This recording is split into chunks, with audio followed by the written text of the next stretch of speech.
Hey, Chicago, what do you say? It's the CHGO Cubs Podcast. Luke Stuckmeyer, Ryan Herrera, Cody Delmendo. Day 2 of the offseason for your Chicago Cubs. Hello to everybody in the live chat. Best way to enjoy the experience of CHGO is to subscribe to our CHGO Sports YouTube page so you don't miss any of the episodes live. We're going at 1:20, Monday through Thursday, every single week this offseason, plus, I believe, Fridays with Cubs-related. Corey and Brendan. A couple of people saying we're late. No, we're not late. We're waiting for that crazy alarm thing to go off, so we didn't, start the first minute of the show with just sirens and alarms going off. Yeah, could you imagine, people listening later on, all of a sudden it's just, the first thing they hear is just alarms? I did, just for the people that didn't know it was going to happen, I did toss around the idea of starting the show 2 minutes early and then have that going off and say that it was actually Shohei had signed with the Cubs. Big of us to consider people's ears. Credit to us for looking out for the public safety instead. Lots to talk about just still from Jed Hoyer yesterday, addressing the media, talking about the season, looking ahead to the offseason. And one of the things that he talked about, guys, was, looking ahead and what is the goal. We saw the goal yesterday. The playoffs started. The Cubs weren't in it. The next goal is being a playoff team. Yeah. Anything jump out at you guys from day one of the postseason other than the Brewers losing? Oh, baby. Cody was happy. Shout out Corbin Carroll for making my night. Yeah. That was it, yeah. Brewers lost. You hate to see it. Their season could end tonight. I'm praying to God that it happens. Yeah. Well, and then the Diamondbacks won with Brandon. I still don't know how to say his last name. Fod? Well, their bullpen was incredible. Yeah, I'm he started the game, so they still have, I believe, is it Gallen and then Kelly going the next 2 games? So, they're 2 best pitchers. And no Brandon Woodruff for the Brewers. Yeah. So it's that's womp, womp. Hate to see it. I felt like one the Brewers couldn't afford to drop considering who was on the mound. But, yeah, the Diamondbacks bullpen was Evan great Longoria, for incredible catch to keep the game, 0 outs, or they had 1 out, I think. They got a double play in the inning when they had the bases loaded with no outs in that inning at one point. The Brewers did. Yeah. Yep. By the way, the chat ready. Keep me honest. Wouldn't this be the day 3 of the offseason, Shane says? Shane, don't let the facts get in the way of a good story. I'm tired, man.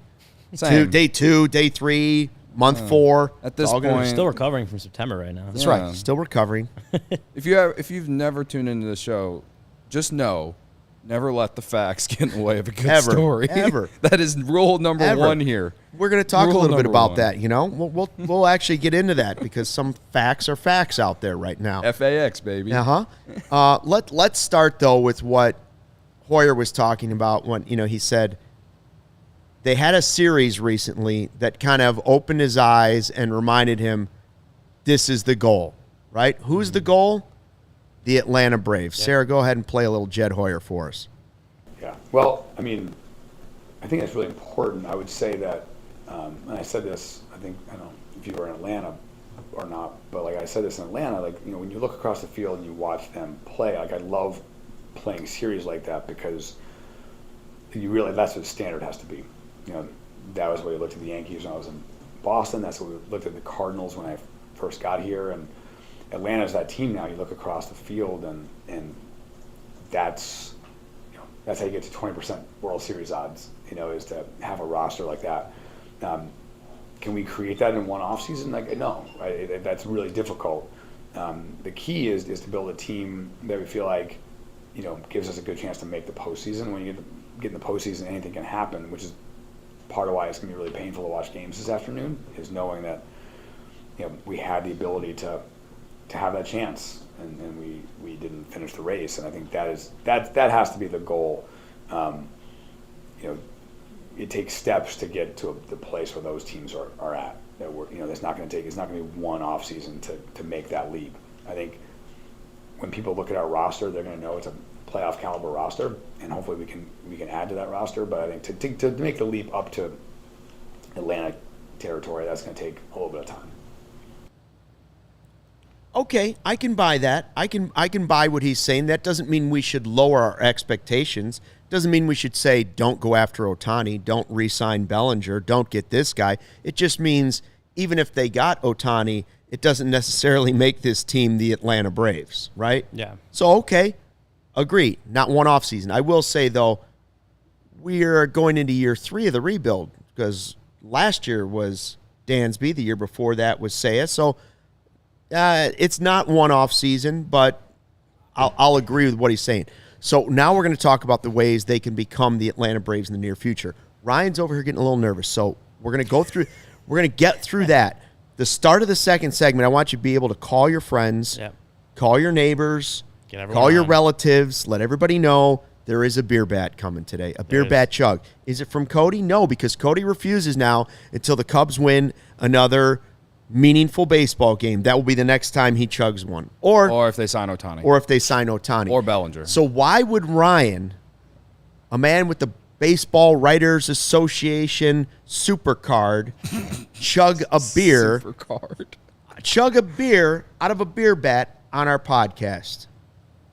That's what we call a tease. We'll tell you why it's coming at the beginning of the second segment. Now we want to talk about how the Cubs can become the next Atlanta Braves. All right, one way is via trade and free agency. By the way, did you guys hear him also say that Dansby will be involved in conversations this offseason, joking? Yeah, well, he wants to be in on the combos this offseason. Dansby wants to be in. Like, he was in on those combos at trade deadline time, right? Like, it felt like every day. He made the decision. We're not trading. Thanks. Bye. Yeah, I mean, kind of, right? Yeah. But we're adding. Thanks. Bye. I'm going to go play baseball. He's also, like, the leader, a very vocal leader on the team. He got paid a big contract. Like, with Dansby, I think part of the way they, sold him on the Cubs was winning. Yeah. Was like, we're in this spot. We did this rebuild, but, like, we're in this spot where now we're coming out and we're going to start winning ball games. And so for Dansby, like that, like you talk to Dansby, literally, like it doesn't feel like just him saying it. Like winning really ultimately drives him, right? Like money's one thing, whatever, but like winning and winning World Series, losing and all that, eats away. Yes, at him. Absolutely. So when you get sold on like a franchise that's coming out of a rebuild that we're going to start winning, like Dansby wants to be in those conversations. He wants to be. He's not the front office, right? He's not getting the ultimate say and who they sign, who they don't sign, whatever. He's not MJ. He's not Michael Jordan walking in saying, I want Rodman. Yeah, but he definitely, I believe he definitely wants to be, just like a voice in those conversations. And I think Jed also, the whole front office is like, yeah, Dansby is a guy who, we talk about the Atlanta Braves. He's a guy that's been around a just great winning organization. Like, why wouldn't they consult him on things, right? Like, don't ask him if they should or shouldn't do this, but like, what do you think about this kind of move? How do you think this player X fits if we were to bring him in, right? Like to have him in those conversations as a guy who's been around a lot of winning in his career, like that's a good resource to have for any front office. So for Dansby, I think being in those conversations means something to him. I think for the Cubs themselves, it means something to them to have Dansby in those conversations. And that's just kind of how that partnership is going to kind of go. I think he's going to be an important voice, not the final say, but like a voice that they'll listen to. So what's the question? It's not. I was curious. We went from like how can we be the Braves to talking about Dansby having decisions. I asked if you had heard that Dansby wanted to be involved in this stuff. So now my question is, all right, Dansby says he's going to be in on the conversations a little bit, wants to be involved in all that stuff. Well, the first rumor that we have of the offseason, the first from multiple reporters, is the Pete Alonso stuff we talked about yesterday. All right, that would take a trade because he's got a year left on his deal. Mm-hmm. They did talk about trading him at the trade deadline because they were trying to shed payroll and chop their lineup and save some cash. It didn't happen. Apparently the Cubs were in on that conversation, but the price was too high. Right, maybe the price is less now that that season is over. Now you're moving into the offseason. You got one more year left of the guy. First of all, does Pete Alonso excite you if that's the move because they can't get Bellinger? No. Does he excite you as the solution at first base? No, I mean, to me, unless you're also adding another superstar or star caliber player to replace Bellinger and also getting Pete Alonso, I'm I'm not excited if you lose Bellinger and add Alonso. To me, you're not doing anything. You're just fixing something that you lost. You're fixing one hole that you actually had control of not letting get away.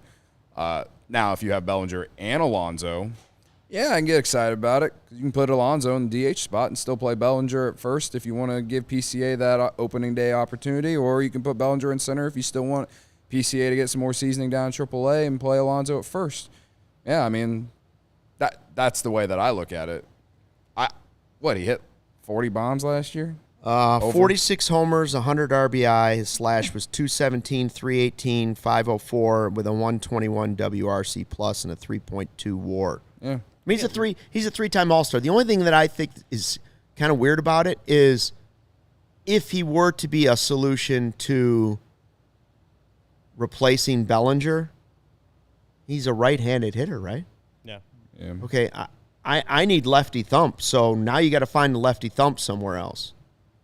Yeah, and that's why I think Juan Soto is an option out there for a trade too. Like, again, I'm telling you, I'm going into next season with NL Central or bust expectations, man. If Cody Bellinger isn't on this team with whoever the hell they add, as we sit here right now, I'm like, I don't know how they're going to be at that level. They can't. To me, they can't afford to lose Bellinger if they plan to be better than last year. Unless they add Alonso and Juan Soto, like trade for both of those guys, right?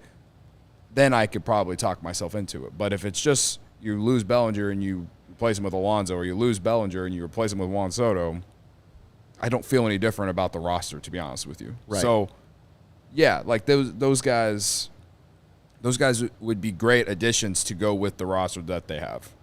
I preferably would rather have Juan Soto because he's younger. It's the same situation as Pete Alonso, too. He has 1 year left, and I don't think that you're going to have to give up 6 prospects or whatever it was that the Padres did to get him. I mean, Juan Soto's a way better player than Pete Alonso. Yeah. No offense. I mean, not that those are bad numbers, but Soto's, yeah. And he's younger. Yeah. And the Cubs have talked trade with them before, just as they've talked trade with the Mets, like you said. Yeah. So, like,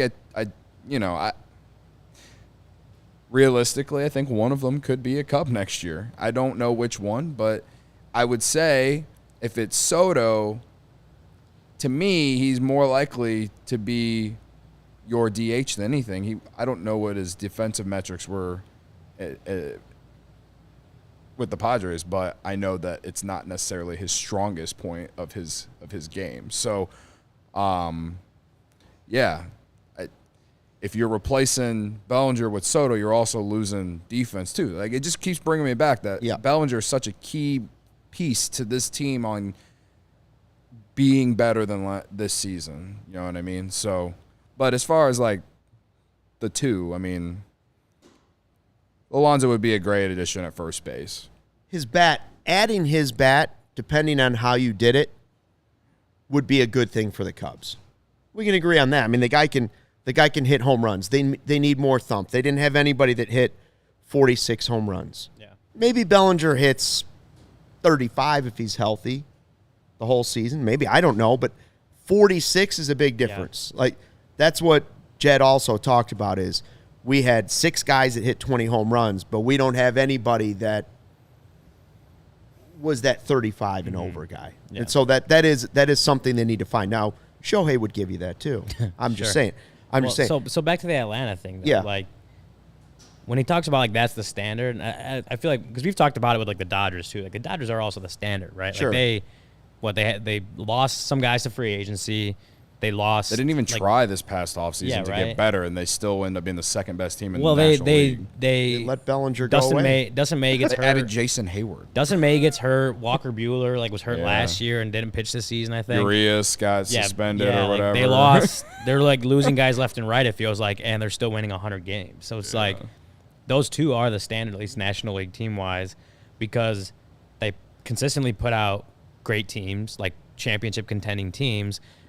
When a guy like Dansby Swanson walks in free agency, they plug Orlando Arcia in the Braves, and he's an all-star this year. Like, they do a very good job both those teams throughout the organization of, again, putting out great teams, having guys waiting in the wings, developing their prospects. Like, I feel like the standard, like the well-oiled machines. Astros of the National also. League. Yeah, so it's like, minus the cheating. if you're striving to be the best organization, those are the two teams that you look at as like, what are they doing right? Why are they consistently winning division titles, competing for championships, and how can we do that? Like, that's what that's what Jed Hoyer is doing, right? Like, how can we get to that level of the Braves and the Dodgers?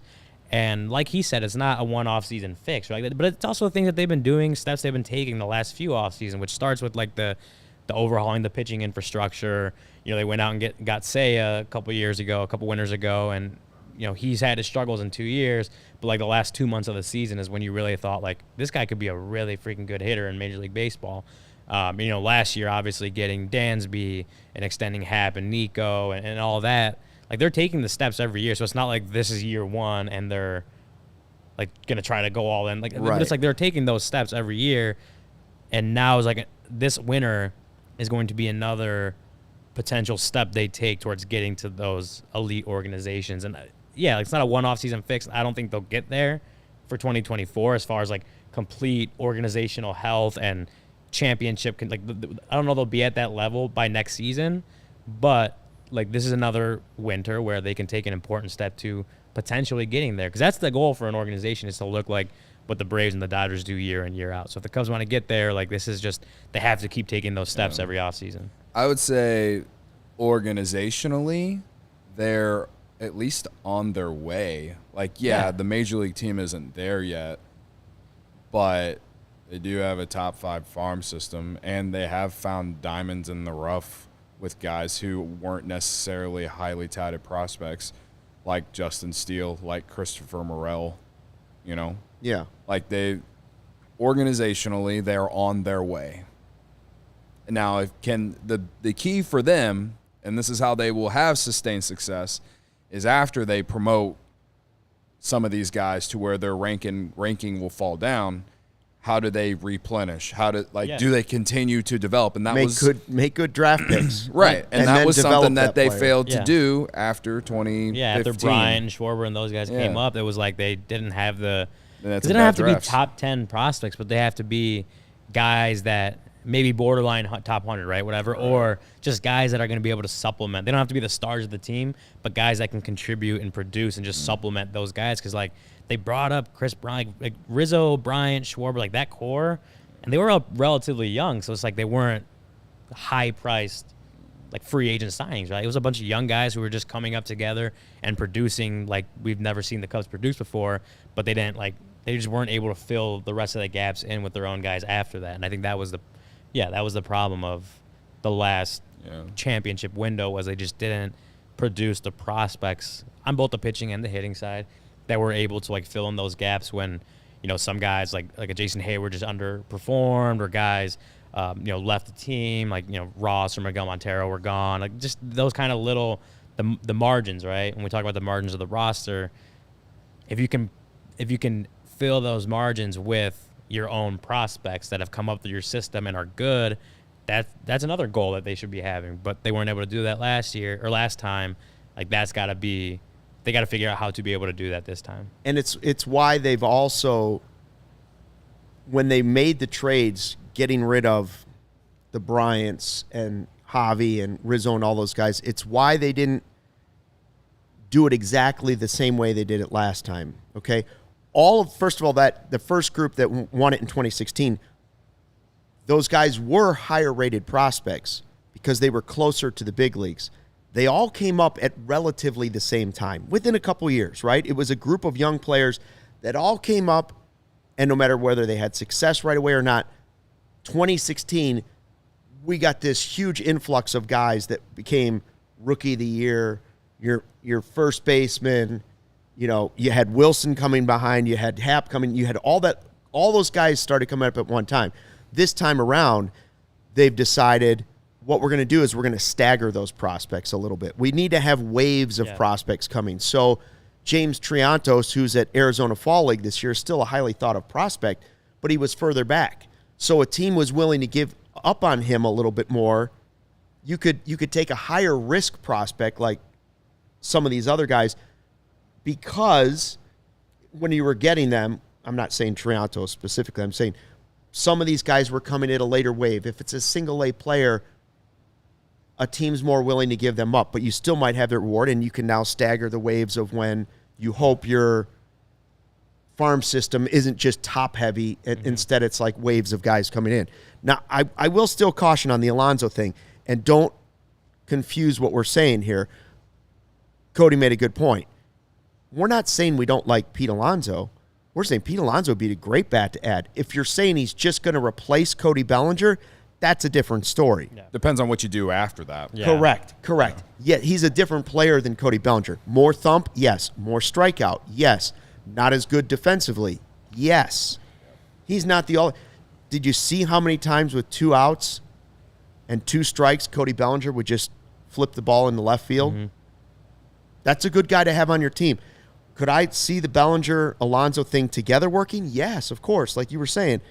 But if you want to just say Alonso, Soto, Bellinger, they're all great players. I just don't want to see Cody Bellinger walk away and you tell me, well, we replaced his bat with Pete Alonso, because I don't think it's an apples for apples comparison. Well, even if it was, it's like we're still talking right here. It's like they need another big bat. It still wasn't enough, right? Like in and a way, you'd be losing the left-handed bat. In a way, if it was apples to apples, in a way, it's still just a lateral move, because you're not necessarily improving the roster if you lose Cody and you go into you're adding more thump, you're adding more strikeouts, you're adding less defense. Yeah, so it's like, and you go into next season with a guy who's going into his walk year. Yeah, so it's like, when we talk about what they need to do to improve, it's not lose Cody Bellinger and just replace him with Pete Alonso and it's golden. No, if they were to lose Cody Bellinger and got Pete Alonso, it's like, okay, but what else are you going to do to improve the roster? Because at this point, you look at the roster, it's probably not improved at all from 2023. So it's like, I think if they want to get Pete Alonso, they should also still be wanting to keep Cody Bellinger, right? Like that's how you improve the roster, and you don't have to throw. I don't know. And I will say that not having a lefty bat if they lose Bellinger is a big deal, considering how many righties they have in the lineup. Yes. So Alex, it's not crazy talk, my friend. Alex is. Although we do, you in the chat, we do highlight crazy talk now and then. Also, and Ryan knows this very well too, like that, and so does Cody. Remember, okay, there's a lot of reports about Alonso right now. We're, as Shane says, 3 days after the season. Don't let the facts get in the way of the facts. Get away a good story. Keep in mind, we're hearing all these Alonso rumors. First, it was Bruce Levine on Hit and Run. Bruce is a good reporter. Been doing it for a long time. He says the Cubs are going to do everything they can to make a trade for Pete Alonso. Then Jesse Rogers, another good reporter, says, and not only that, Alonso wants to come to the Cubs. He wants to come to the Cubs. Okay, so this is going back to really the trade deadline where there was a little smoke about this going on. Yeah. But keep in mind, when stuff like this comes out fast and furious, and then the New York media jumped in on it. Oh, the blockbuster trade is brewing. Not saying it won't happen. But when it happens this fast after a season and baseball's still going on, just remember, we have a lot of nothing to talk about until GM meetings and winter meetings where the stuff really heats up. And there's reasons where multiple people would be feeding reporters this type of information. Who would feed it? Pete Alonso's agent would be one who would feed people. He'd be like, hey, let's get my guy out of New York. Rolling. Let's get the ball rolling. Let's start throwing teams around that want him and he'd like to be at, and yada, yada, yada. Who else would do it? The Cubs, if they're trying to lower Cody Bellinger's number.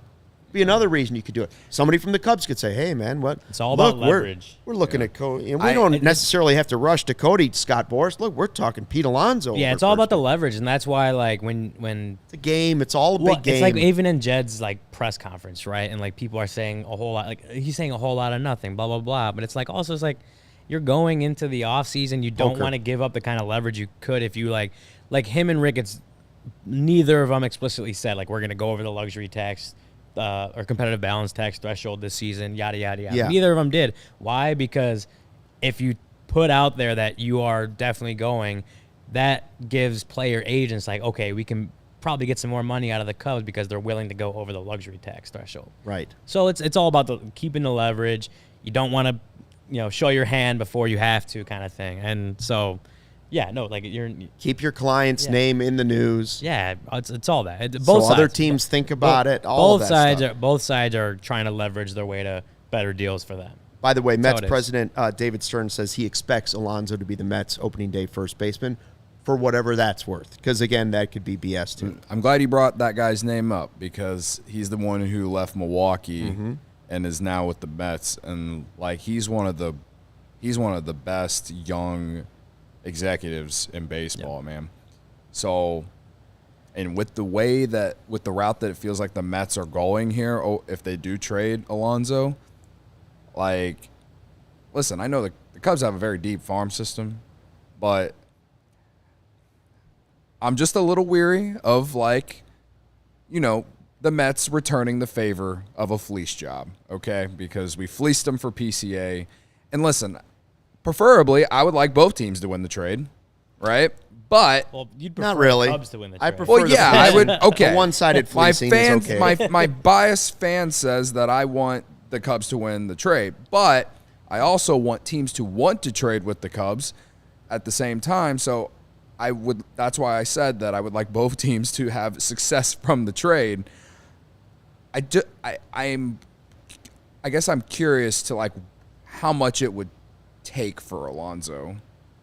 And again, 1 year left. Like, I just don't think that you have to give up a haul for this guy. I think you have to give up a top 10 prospect for sure, but I don't think you have to give up, I don't know, 3 guys. I think two guys, maybe a major leaguer and a top 10 guy can get you Alonso. I just don't know who I want that to be. We might find out. Let me just check real quick. Somebody texted me, and I don't disagree with this because we're going to talk about both of these players. Readers on. Yeah, let me get my readers on. Hold on. He's also got, like, the gigantic here it was. Words on yeah, his I have the screen, too. giant-sized font. There you go. That's Noah texted me, the difference in value between Morel and PCA is massive. Trading PCA for Alonso would be an insane mistake. Trading Morel for Alonso could be perfectly reasonable. Okay, one is a strikeout guy, younger guy. Like, I don't disagree with that. Like, that you wouldn't want to give up PCA for Alonso, but you might be willing to give up a guy who's already had a little big league experience that does have high upside, but at least the homer-to-homer thing maybe makes sense for that team. Anyways, we're going to talk about those guys in a second, specifically PCA and Christopher Morel. But if you're in the market for a new or used vehicle, good news for you. In fact, it's great news because Ray Chevy in Fox Lake has just joined the CHGO team. We're talking to the team at Ray, and they have this pledge called the Ray Price Promise. It's a guarantee that the price you see online is the price you pay when you go into the dealership. Now, we found in many cases other dealers are going to raise the price on you when you go into the dealership, saying things like, hey, are you a recent college grad? Are you active in the military? Are you one of those farmers? In most cases, the answer is no. And that's when the other dealers try to raise the price on you, saying the price online included limited rebates that you don't qualify for. Well, at Ray, that is not the case. The price you see online is the price you pay, no add-ons to the price ever. In fact, Ray's going to do everything possible to find additional savings for you, which might actually make the price lower than what you see online. As one of the top-selling dealers in the Midwest, you're always able to shop one of Chicagoland's largest inventories. And right now you can save big at Ray Chevy during their Truck or Treat Savings Event. That's right, Truck or Treat Savings Event, because 0% is back, baby, and now available on new Silverado trucks, the perfect tailgate vehicle. So come on in to Ray Chevrolet in Fox Lake and find the vehicle you've been searching for, and best of all, pay 0 hidden fees with a Ray Price Promise. That's the Ray Price Promise. Visit Ray Chevrolet in Fox Lake or raychevrolet.com, serving the community since 1963. Find new roads. If you want to get an even better deal on that car, show up with a little bacon in your pocket for your salesman.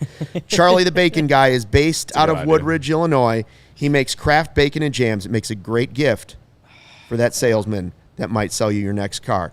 It comes in over 30 different flavors. This product is always all natural. No fancy preservatives in this product Order lots of bacon. Order lots of bacon. It's vacuum sealed and freezes great. Bacon lasts in the package up to 45 days in the fridge, 6 months in the freezer. Bacon jam lasts about 60 days in the fridge, 20 seconds in your house because it goes that fast. Or up to 6 months in the freezer. They've got all kinds of flavors. Let me tell you, you're going to want to try the French toast flavor. Maybe you like chorizo or giardiniera. They have those flavors too. Bacon jam, Yes. Oh, it goes perfect on everything. Put it in the scrambled eggs, maybe in an omelet. Toast, crackers, burgers, grilled cheese. Charlie's favorite, the spoon. They're going to deliver it to you. Charlie meet you halfway or even ship it to you. He'll get you your bacon on time. On Instagram, you can contact Charlie at Charlie the Bacon Guy. On Twitter, CZ the Bacon Guy. Or just email him, charliethebaconguy@gmail.com. He's got a website coming soon. You don't want to miss that. What else do you not want to miss? Here it comes, Carrie. Stay on task. So, again, we have a beer bat chug coming on the show. We're seconds away from it. Start to take your wagers. Should I start pulling? Ryan Herrera has weird. never done a beer bat chug. Ever. Cody does it after a Cubs win here on the CHGO Cubs podcast. But Ryan, because of You gotta tip that bat better, journalistic integrities, would never chug a beer You got to tip it better. in a Cubs There you bat. go. That's better. Because he's a journalist. He's got a given press my- pass. He wants to do those things efficiently. He wants to be able to work the clubhouse. So why would Ryan be chugging a beer bat in the off season? The answer is simple. Ryan, tell us. Let me tell you, Luke. Well, on Monday night, and I guess in a way, the Cubs getting eliminated from the postseason contention, I was able to play in CHGO Sports Softball Championship game. Where's our trophy?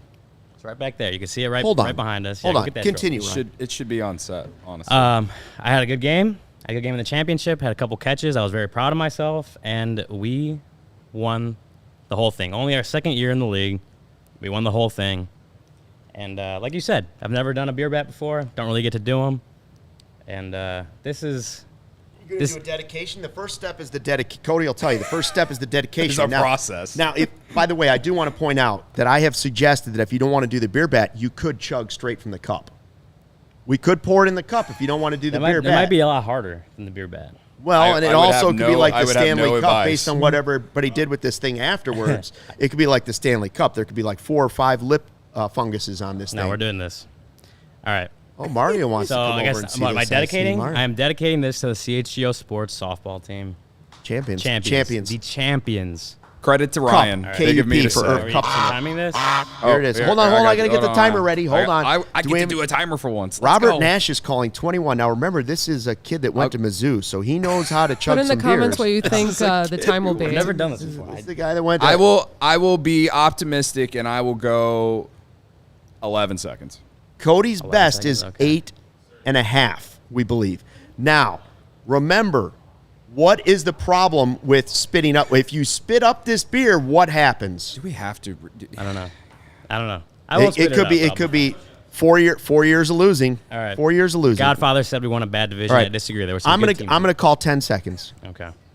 Ryan Herrera, his first ever beer bat chug here on the Are you gonna CHGO show Cubs play-by-play? Podcast. Yeah, as soon Okay. as the beer touches his lips, he's taking it slow, and there it is. Ryan Herrera is underway on his first ever beer bat chug. He's got a lot of it on his shorts. He's got a lot down his cheeks. He's going fast. This is the fastest ever. This might be the fastest ever. And is he done? 8.95. 8.95. It's in. Hold on. There's a cough. Cough his way. Cough his way. Wow. If it's coming up, go that way. Spilled a little too much of it. We'll get Wow, better. that was Well, a lot of foam. Lot of foam in that handle. I will give him credit for maintaining the bat on his up. Yes. Whenever it was coming at his face, he kept it going. I can't get the foam out. Yeah, I mean 8.95. That's what we got, an 8.95. Ryan Pretty did impressive. say he said that What? Well done. There we go. he said that he's good at chugging. Especially because it was a goose sign. By the way, Cody, I'm not going to lie. Sometimes the whole beer doesn't go in the bat, right? Yeah. This was a full can.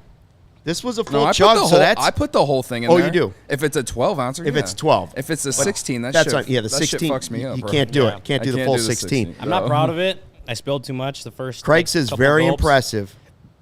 Very No, impressive. Edward's on me. Edward says half of it's on his shirt. There was a lot of dribbling. There's a lot Yeah, of like dribbling. it came back at his face. And like, I mean, I just kept going. and that's why before the show, I was telling him, I'm telling you, when you like tip it back and it comes at your face, you have to adjust like I very said, quickly. It's a new experience, the beer bat for me. Never done it before. Spilled a little too much. I'm upset with myself. I'm my own harshest critic.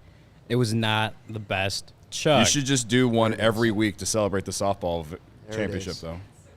For the entire offseason. I'm happy Edward is in the chat, keeping me accountable. I'm gonna get better. I say he does one every week to celebrate the softball championship. gonna get wow, that better. would be. Maybe we call it Chug Wednesday. Yeah, I'm going to get better, and next year, when we win the softball championship again, I'm going to do another one on the show next See, year. now what I would recommend is that we don't form a team next year, so we leave as champions. We walk away. It's like MJ. Walking No. into What? sunset. No. That'd Yeah, be like the Back to Bulls. back. You can't leave back on a to win. back. That'd be like the Bulls in '98, man. No. You can't do that. You can't leave on a win. Barb wants you to have an Uber driver. A lot of people talking Gary- about the spillage. Yeah, Gary's also. A lot of people hey, no, talking about the spillage. I'm happy that people are on me. Hold me accountable. Drink it out of the You know what's trophy. interesting on the plaque that's passed around from team to team? There was apparently no winner in 2022, according to this. Yeah, they forgot to put. Yeah, whoever it was. apparently When did nobody WGN? won it in 2022. Oh, we so know who I'm won wondering it. if we could just get one made on the side that just makes 2023 like extra large 2023 champions. When does our name get put on there? I assume we put our Hopefully own. for We next just got to season? buy a little. We just got to buy a little plate for it. Oh, okay. All right. Yep. And Well- by the way, credit to Cody and I for not playing. Again. Right.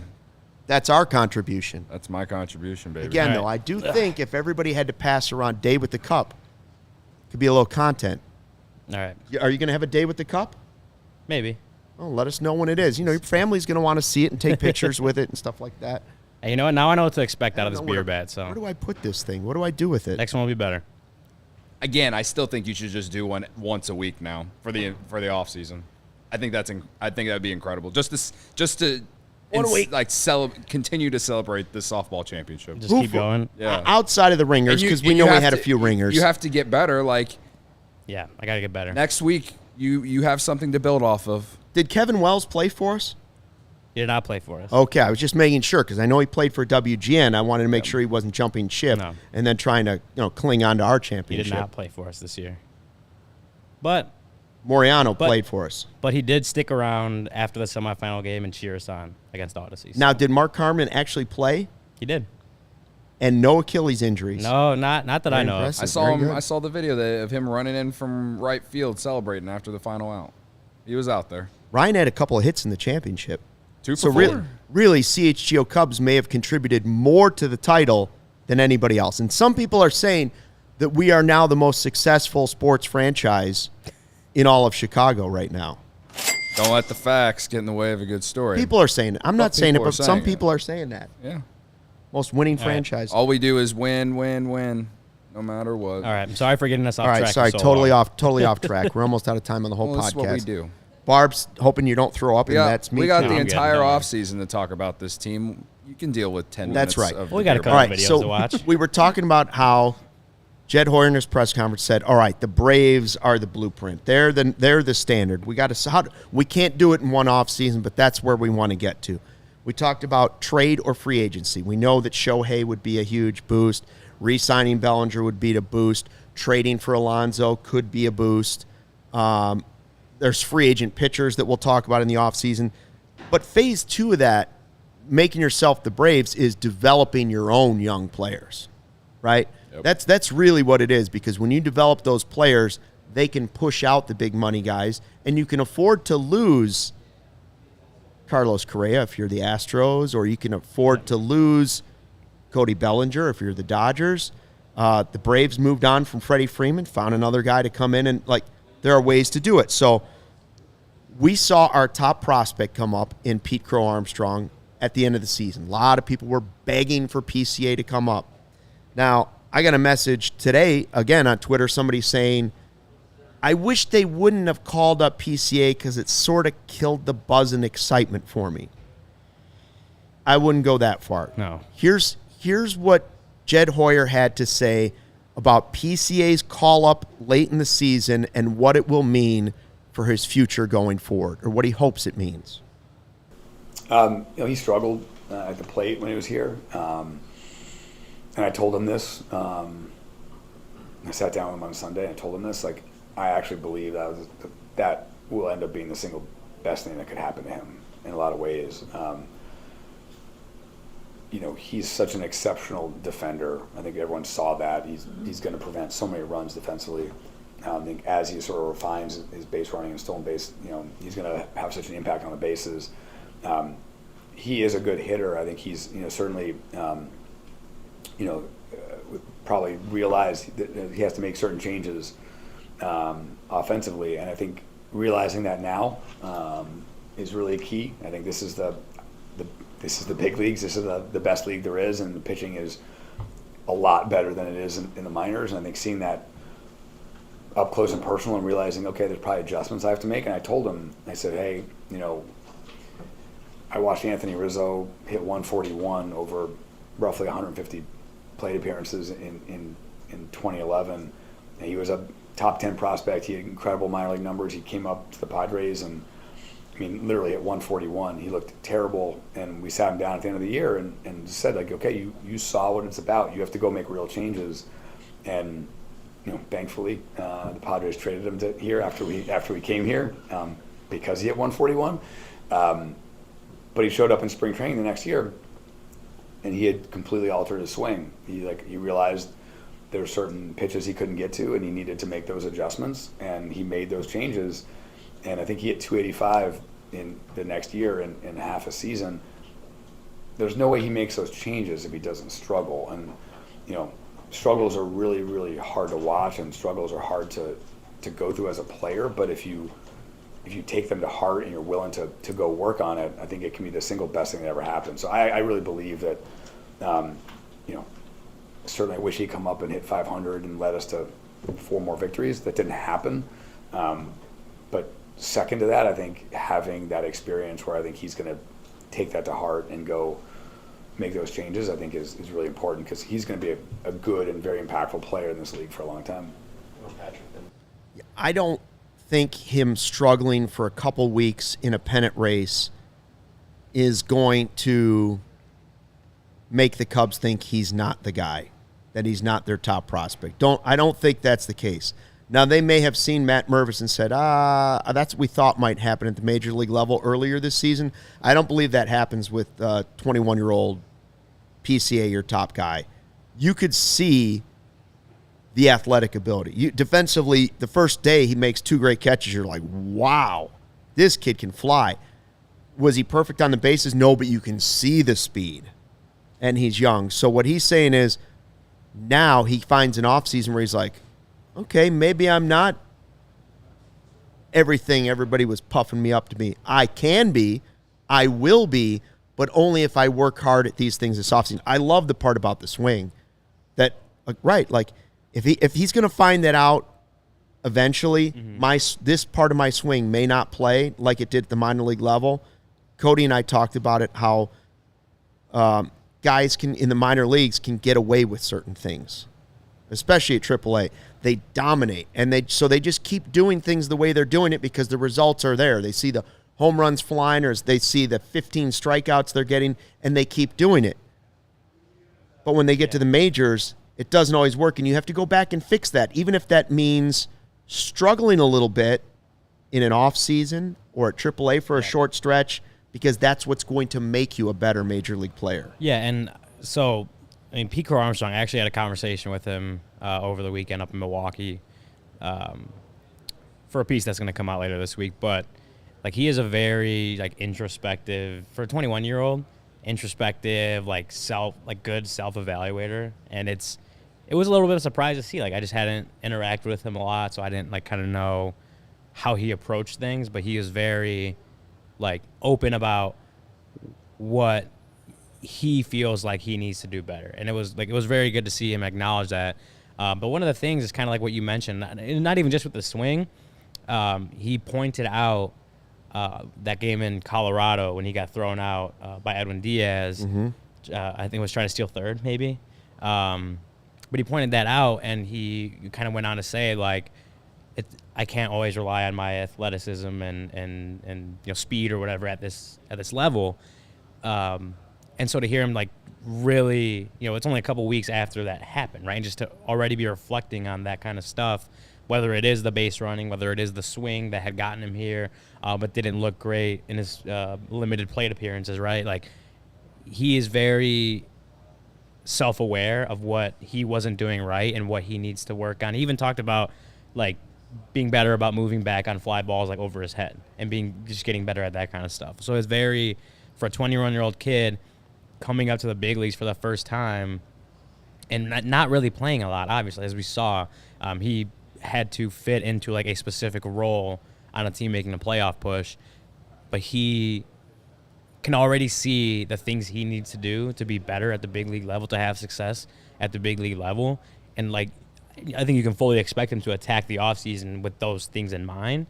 But it's like, yeah, he understands that some of the things that he did that got him through the minor leagues pretty quickly, it may not always work out at the big league level. Like the base running aggressiveness, it may not always work out at the big league level, and we saw it based on some of the outs he made on the base pass in just 3 weeks in the big league. So, like, anyone that's out on Pete Crow Armstrong, like, he's 21 years old, but he's like the top 10 prospect for a reason.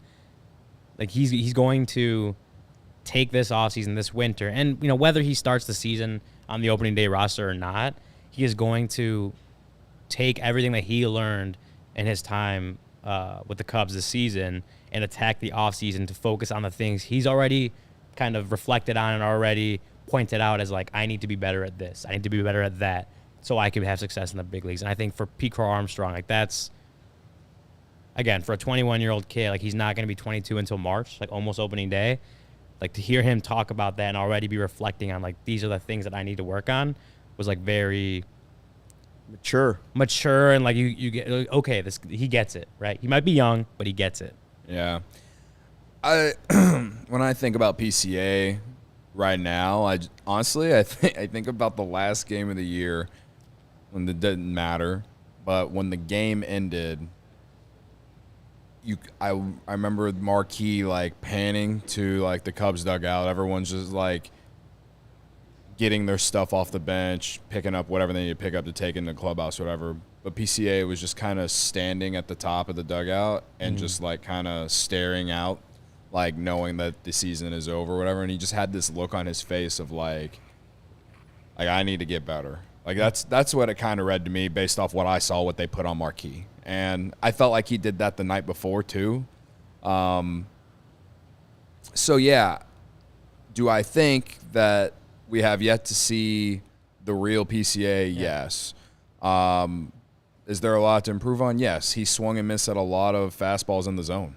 Like, you can't do that at the major league level, man. You got to be able to hit those, especially the fastballs, and specifically the high fastballs. He swung and missed a handful of those, right? The positives, I thought he had a good plate approach. He did walk a handful of times, and he was aggressive on the bases. And once he gets, more major league games under his belt, I don't anticipate him getting thrown out a bunch of times. And, that one bad base running play, I think, against Atlanta where he got thrown out at third base, that was bad. It's just, like, that's the growing pains of a young player that, at the time of the year, Cubs can't afford to deal with, quote-unquote, development. And so whenever we talk about that and that kind of stuff, I do understand why he didn't play nearly as much as some people wanted or whatever. But, yeah, I mean, he's got such a bright future in my eyes still. I thought the defense in the outfield lived up to everything. He had one bad play, well, two bad plays, right? The one in Colorado where he lost the ball in the sun, and then what was it, against Atlanta, that ninth inning when he dove for that ball. He probably should have just let it bounce and hold the guy to a single. Again, bets falling all over the place. Again, I am glad to see that, he recognizes the things he needs to work on. Mm-hmm. A guy like him, a player of his caliber that's seen nothing but success at playing baseball his entire life and then finally experiencing some, like, struggles, to be able to acknowledge that even in such a small sample size, it does show a lot of maturity. So. Yeah, and to add on to what, like, Jed said about, like, this could be the best thing that ever happened to him, it's like all that, right? Like, all, like, just knowing what works and doesn't work at the big league level from what got him through the minor leagues to now. But also, like, again, talking to him, and he's talking about sitting on, in the cages with guys, watching, just kind of taking a step back and just listening and watching to veterans in the big leagues and how they go about their day and stuff like that, learning routines, learning the best routine for Pete Crow Armstrong, like all that. Did he play every single day? No. And might that have been a little bit of a challenge considering he did that every day prior throughout most of the season, was playing every day? It might have been a little bit of a challenge, but there's so many things he was able to just kind of sit back and watch, and like, how is this guy who's been in the big leagues for 5+ years and had success, how does he go about his day? How does he go about his work? And just seeing all that kind of stuff from a bunch of different guys, right? He talked about, like obviously Nico and Hap, and even like Mike Talkman and Patrick Wisdom, and just how they go about and do things and approach their game. Like, just seeing how, taking a little bit from everyone and seeing like, how can I make it work for me? Yeah, for a guy that's 21 years old, not going to be 22 till almost opening day next year, like that is a lot of valuable just information, right? He may not have gotten everyday at bats or everyday plate appearances and whatever. He didn't have a whole lot of experience in game situations, but just to get information on how guys get themselves there, right? How guys get themselves to the game and get themselves ready to play a game. Like that's all going to be valuable information for a guy who the Cubs see a very bright future for and see as a big contributor for this team long term. And just to have that at 21 years old is going to shape how he keeps growing into this game, keeps growing into his body and all that stuff. Like, all that's going to shape how he goes about that and approaches that. And so I think that information is so valuable for him. And you got to remember too, like even Barb mentions it in the chat. Sandberg started out 1 for 31 in his career. Rizzo and went even down. like you want to talk about even recent guys. I mean, Javi Baez was so bad when he first got called up, struck out 40% of his plate appearances, over 40% of his plate appearances, and once he came back in 2015, you could see the improvements that he had made. Even though he basically still was the same type of guy, he did make adjustments to become to get more contact. And the guy from the Reds struggled after coming up and lighting the world on fire. Yeah. It's just gonna happen, whether it's the first week or the second week or the second month. It's very likely to happen, especially when a player is only 21 years old. We'll talk about another guy that has a key offseason coming up in a second. But first, Cody, tell us about Sunnyside. Oh, Sunnyside. I walked by it yesterday after I left the Circus Sports event that they had at Oak Crow in Wrigleyville. I heard it was fun. It was a great time. Shout out to Jake for buying all my drinks. Sunnyside Shout is out, your home Jake. for judgment-free cannabis shopping, a place where all kinds of visitors are welcome to explore, discover, and purchase a wide array of high-quality products. Sunnyside has everything you need to elevate your football season, no matter where you are on your cannabis journey. Easy online ordering and in-store pickup. A great, transparent loyalty program. Sunnyside Rewards. It's Illinois' favorite dispensary. They got the Sunnyside House of Brands, like Mindy's, the best tasting gummy and chocolate edibles created by James Beard Award-winning chef Mindy Siegel and Cresco Labs. Good News, which is a gummies, rechargeable vape pen at the cart, perfect for great moments with the crew. Guys, The crew. Other ones like Cresco, High Supply, Wonder, and more. So through October 15th, head to sunnyside.shop and use code CHGO25 at checkout for 25% off your total order. One use per customer, not stackable for other promotions. That's not only for new customers. Anyone can use our code. Pick up everything you need to elevate your football season. Must be 21 plus or an Illinois Med card holder. And again, you can use the code more than once. I have a buddy who hates Chicago sports, but he uses our code every time he goes to Sunnyside. Very nice. Deal. Why not? Deal. It's like a giant coupon. Yeah. Hey, by the way, you can also get great deals by signing up to be a CHGO diehard. You get 20% off all of our dope merch. You get all access to all of Ryan's off-season articles here, so you're not missing out on anything, any key stories. Everything's going to be right there. You get the Discord. You get the merch. You get discounts on the tailgates and events and takeovers that we have, 20% off all the time, 20% off all the merch, plus you get a free shirt when you sign up. So make sure you sign up to do that. Our next tailgate for football is coming up October 15th against Minnesota. Somebody got to win, they're saying. Somebody got to win. Or they could tie. Or they I feel could like tie the it. Bears are going to tie. I thought that was going to be the Broncos game for a while. I thought they were going to tie maybe. I feel like the Bears will be tying at some point this year. All right, we only have a couple minutes left. We don't need to hear from Jed Hoyer about Christopher Morel, but the thing that he was talking about was, hey, we got to find him one spot. Yeah. We got to find him one spot defensively. It's what we've talked about all this season. Clearly, they didn't think it was third base this year, but the best thing for him in his development would be to find one spot. Do you think third base is the only spot that really fits? Yes. And if that's the case, is he one of the names? Because as he mentioned, quote, the power is real, which is true. Tied for the team lead in home runs. Yeah. Is he a trade target in the offseason? I think to that last part, like he would be a trade chip depending on what you're getting back. Mm-hmm. But for the first part of that question, the finding him one spot, right? Had he been like above average at a bunch of different positions, like then you could see him being that utility guy, being that Ben Zobrist type guy. But I think we saw him, and he's a young guy, right? He's like 24, I think, right now. So maybe 25. 24. So he's still young in his own career, and a lot of the development he would have been doing in the minor leagues has come up over come up in the major leagues over the last 2 years. So he's still developing in his own right, but you've seen him like struggle at different positions over the last 2 years. And it just doesn't. It just hadn't felt like, especially when the last half of the season when he's DHing every day or every game he plays, like it just didn't feel like he was going to lock into, or it didn't feel like he was going to be the guy that they could put at any position, give a guy a day off, whatever. So now it feels like he's kind of got to lock in on one position. So as far as what the team, like the roster construction is right now, like third base is the most open spot on this team, especially for the positions that Morel could play.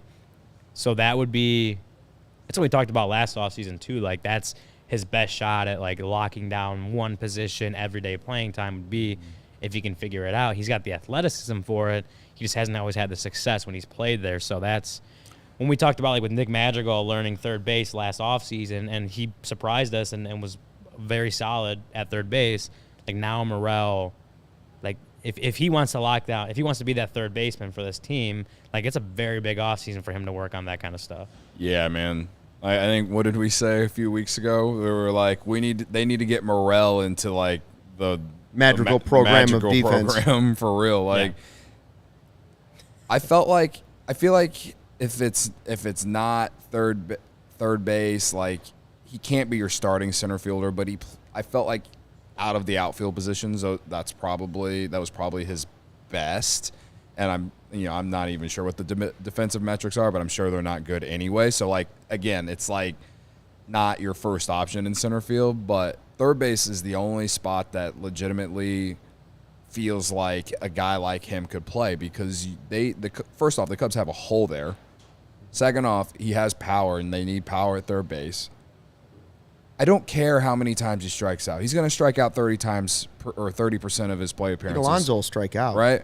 He's going to do it. But he is a guy, I think, that if he plays every day at third base, it will make his game better because he doesn't have to focus on, I have to play this position today or this position today. Like, just focus on playing third base and then do what you do with the bat, man. Like, that to me, that if he is the guy playing third base for the Cubs next year, I can get up for it.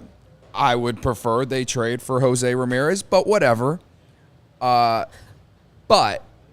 if he is the guy because they go and get Alonso and they re-sign Bellinger and maybe sign someone else, Yada yada yada. Yeah, you know what I mean. And third base is still like the quote unquote hole. I'm telling you, Morel better be that guy at third base, or we're gonna be sitting here talking about how third base is still a hole, and we're talking about Madrigal, Wisdom, Mastroboni all sharing third base. And if this team is going to be a real contender for the NL Central and in the postseason next year, they have to have a guy that consistently is playing third base for them every day. And the three guys that I just named, those guys are utility players or, good power bat off the bench. Those three. Like complimentary players. Complementary Yeah. players. They cannot play every single day, man. They just can't. So Morel. It's a big offseason for him. Yeah, one way or another. If it's in the organization, it's Morel, and then you know, I know Matt Shaw is on the way. I don't know how they feel about him playing third base, but right now, as what this roster has, Morel needs to work on. He needs to do the magical program and come into spring next year and show that he can play the position, because that's my thing. Because I personally don't want to trade him. He's 24, 25 years old. A lot of times you have to trade guys you don't want to trade if you want to get something you want to get. Yeah. That's the I trick. agree. It's like it's at this point, the way the roster is constructed, that's his like only path to everyday playing time. Now, if you are able to move him and you're getting a major piece that you absolutely need, I'm sure I can get over it. But I am not looking forward to a Christopher Morel revenge game, bro. I won't look forward to it. I know if they trade Christopher Morel, that guy is going to kill us whenever we have to play him. I know he will. You know what I'm looking forward to? Some gear from Foco. Get fitted out with the best sports gear around. Hoodies, shoes, signs, bobbleheads, everything in between. It's time to upgrade that wardrobe. Aloha shirts, straw hats, polos, bags, everything you need for a game. Check out our set decorations, minus, of course, the championship cup. Yep, that is ours. Beautiful donations, great bobbleheads. They have great hoodies. Check out Foco.com and click the link in the description below for all non-presale items. Use the promo code CHGO for 10% off. I'm told their overalls hold how many beers? 13. 13 beers. There you go, Cody. Shout what out else to could you our like about that? PHLY friends who They tested it out. tested it out. And after you go on Foco, you should also, while you're still online, make sure you go over to Shady Rays and get some awesome Shady Rays. We love them over here. Take on the sun with gear built to last. Our friends at Shady Rays have you covered for the warm weather ahead with premium polarized shades at an affordable price. Shady Rays is an independent sunglass company that offers a world-class product that's just as good as any expensive pair we've worn. Durable frames and extremely clear optics for outdoor adventures. That's what you get with Shady Rays, and that's not all. Shady Rays offers the most insane protection in all of eyewear. Every pair of sunglasses is backed by lost and broken replacements. If you lose or break your pair, even on day one, they told us they will send you a brand new pair, no questions asked. Wear your Shady Rays with confidence because they have your back long after you purchase. Together with their customers, Shady Rays is providing much-needed support to nonprofit partners across the U.S. through Shady Rays Impact. From building playsets for pediatric cancer patients to providing young adults with MS the outdoor adventure of a lifetime, Shady Rays is making an impact in your community and others like it now and for years to come. If you don't love your Shady Rays, exchange for a new pair or return them for free within 30 days. There's no risk when you shop. Their team always has your back. And listen to this, Luke. Exclusively for our listeners, Shady Rays is giving out their best deal of the season. Go to shadyrays.com and use code CHGO for 50% off 2+ pairs of polarized sunglasses. Wait a minute, did you say 50% off? 50% off with code CHGO. Try for yourself the shades rated 5 stars by over 250,000 people. Beautiful. Corey Friedman's going to join us tomorrow. We're back at 1:20. Hope you'll join us then. Thanks for checking out the CHGO Cubs podcast. We're here 5 days a week in the off season for a full hour. Thanks to everybody that's joining the live chat. Until tomorrow, show at 1:20 live. Thanks for watching, and happy belated to Corey's grandma. Happy belated to Corey's grandma. okay, and fly the W. Bye.